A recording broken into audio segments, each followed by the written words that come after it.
Hey everyone, thanks for joining me for another episode of Healthzone with Gilbert Cheah. I'm Gilbert Cheah, I'm the editor of Healthzone Singapore, a Facebook page that's dedicated to covering health and wellness, specifically from a Singapore and regional perspective. So, last episode I shared with you 5 tips on having beautiful skin at any age. But for some people, even if they follow all the advice, they can still have one kind of skin problem that can plague them for years or decades. And that skin condition, of course, is acne.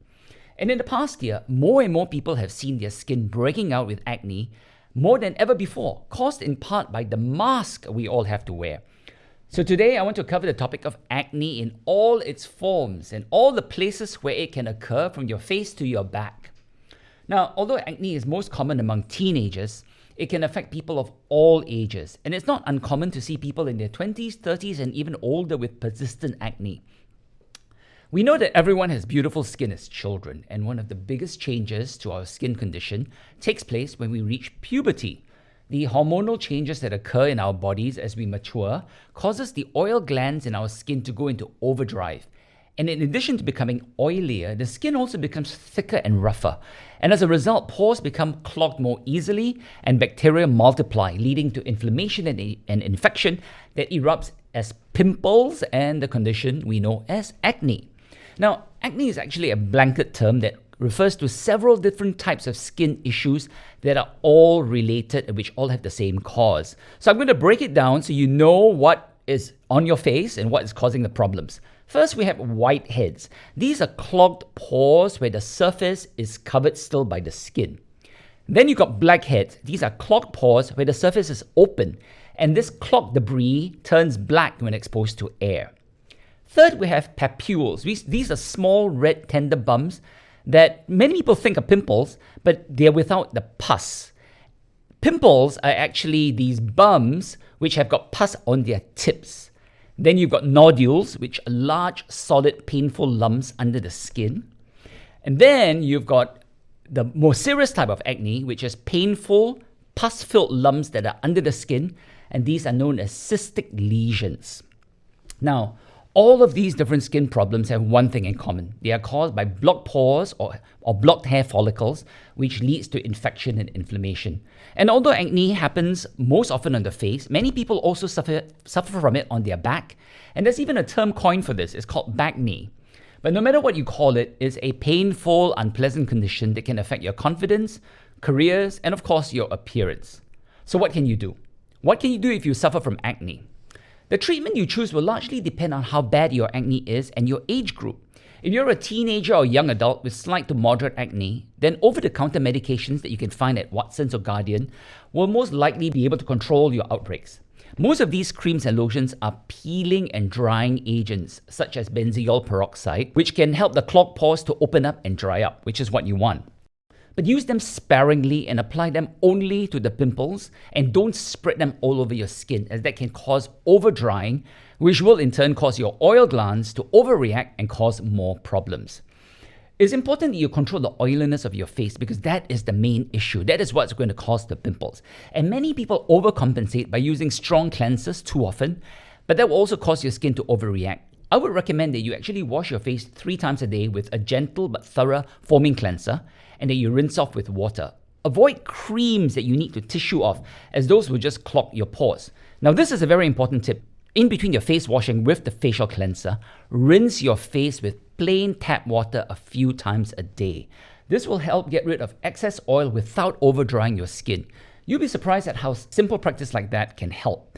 In between the washing and the rinsing, apply acne medication regularly, concentrating only on the affected areas. So, aside from your skincare practices, there are other biological and external factors that can also play a role in worsening your acne condition. These include hormonal changes, which can occur not only in the teenage years, but also in midlife, specifically for women. If you suspect your acne is caused by hormones and you're an older adult, it's important to see your doctor and find possible solutions which may not be skincare based at all. For example, women find that when they go on the contraceptive pill, their skin improves and the acne stops. This is because the pill decreases the circulation of the male hormone androgens. Having less of these hormones causes the skin to produce less sebum, which is the oil that your pores produce. Another possible cause of acne outbreak is stress. And stress will trigger inflammation and also lowers your natural resistance to infections. And if you already have acne, stress will just make the problem worse. Now, another common way that we get acne without realizing it is by touching our face. As we've learned from the COVID pandemic, this is an easy way for us to carry pathogens like bacteria and viruses from all the surfaces that we touch daily onto our face. And you'll be amazed at how much bacteria your hands contain and how much you are actually spreading onto your face by the number of times you touch your face every day. Now, also during this pandemic, people are finding that they are breaking out in pimples around the lower half of their face when their face masks are coming into contact with their skin. And of course, there's another term for this called maskne. Whatever you call it, the causes and results are the same. Dirt, oil, makeup, moisture from exhaled breath and perspiration, and even oil from your meal that you just ate, if you don't wipe your face immediately, gets trapped between the mask and your skin, and bacteria builds up and causes pimples. If you are already suffering from acne caused by mask wearing, it's important that you keep the face and your mask scrupulously clean and to keep changing your mask daily or even twice daily. Now, one easy way to protect your skin is just to place a piece of tissue paper between your mask and your face and to change that tissue paper frequently throughout the day. Many people are also finding that they're getting acne on their backs and wonder why and how this happens. Now, the reasons are actually the same as when you develop acne while wearing a mask on your face. Your clothing is coming into contact with your back, and with perspiration and heat, it's very easy for your oil glands on your back to become overactive and for bacteria to be trapped.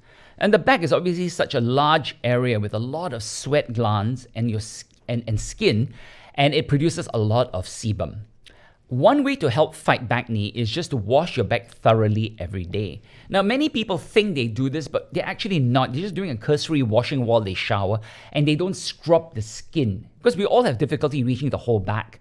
But that area does tend to be one of the most neglected. I would recommend you get a long back washcloth or long-handled shower brush so that you can really scrub your back. It's so important to exfoliate your skin and remove the dead skin cells there, as that's one of the big reasons for your pores being clogged. And needless to say, you should change into fresh clothing daily, as bacteria from used clothing will just cause more skin problems. Now, when do you need to get professional help? Okay, if all of these measures and the self-help medications are not working and you're still having breakouts, you probably need to see a dermatologist, who is a doctor specializing in skin conditions. They will be able to more accurately diagnose the main triggers to your acne and prescribe the most effective treatments. There are many tools that doctors have at their disposal to treat moderate to severe acne, which you would not have access to. So do not hesitate to go and get professional intervention if your skin condition is beyond what your over-the-counter treatments can do. Some of the treatments that doctors can do which are very effective include Corticosteroid Injections. These are used to treat large cysts and nodules on your skin to help shrink them and to lessen the pain and redness. The doctor basically injects an anti-inflammatory steroid directly into an acne cyst or nodule.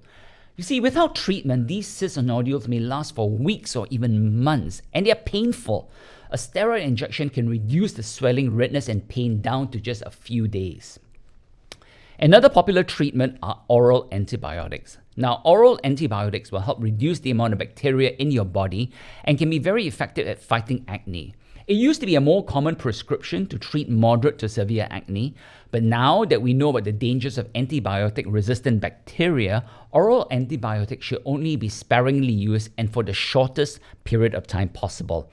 Also, if you're taking oral antibiotics, it's very important that you also use topical antibiotic skincare products such as benzoyl peroxide. So you're fighting the bacteria from two fronts, from the oral antibiotics and the topical skin cream that you're using. So this will reduce your risk of developing antibiotic resistance, which you don't want.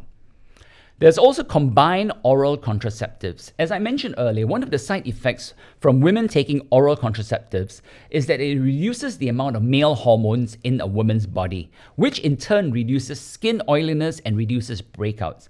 Now, oral contraceptives are so effective at giving you better skin that the US Food and Drug Administration has approved a special combination of 4 different oral contraceptives that you can take that are specifically used in the treatment of acne. And finally, there is one powerful and potent weapon in the battle against acne, which is a group of medications known as isotretinoins, which is also more popularly known by the brand name of Accutane, for example.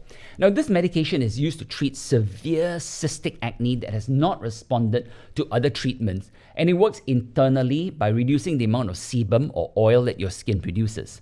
It is very effective, but it can have a lot of side effects, especially for women. So if you decide to take this medication, be sure to discuss its suitability for you and your doctor. It is especially dangerous for pregnant women as it can harm the unborn baby. So women who are planning to have a child should not take this drug for at least a few months before getting pregnant. And similarly, women who are on this medication must be very careful to not get pregnant while on this medication. And those planning to start taking this medication must have at least 2 negative pregnancy tests before they can start taking it.